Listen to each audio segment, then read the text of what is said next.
Tingginya antusias masyarakat menjelang perayaan Hari Raya Idul Fitri tahun 2024 berdampak dengan meningkatnya pengiriman paket di kantor pos Kayu Agung Ogan Komering Ilir.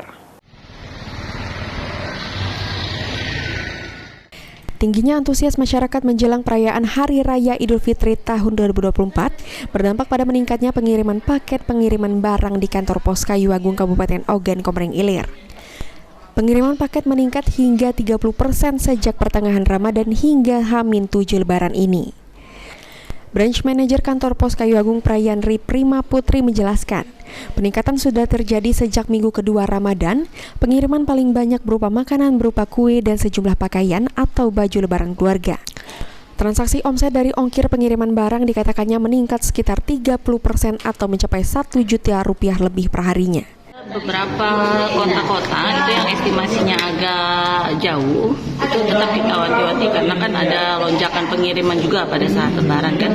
Estimasi pengirimannya itu kami sampaikan, tapi dari kami pihak pos juga memastikan bahwa kiriman dari pabrik itu sampai tepat waktu ke tujuan. Banyak ke Jakarta, kalau sampai sekarang banyak ke Jakarta. Sejak kapan Mbak mulai ada lonjakan ini? Sejak puasa minggu kedua. Minggu kedua ya? Banyak yang kirim kue. Untuk pengiriman makanan, untuk yang bisa ditempuh 1 hari sampai, kita tetap bisa nerima. Sampai kapan tuh? 1 hari sebelum lebaran. Masih bisa.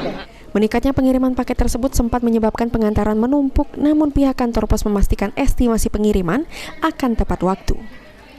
Terbanyak paket dikirim melalui jalur darat dengan tujuan Jakarta dan terjauh yakni Kalimantan dengan jalur udara.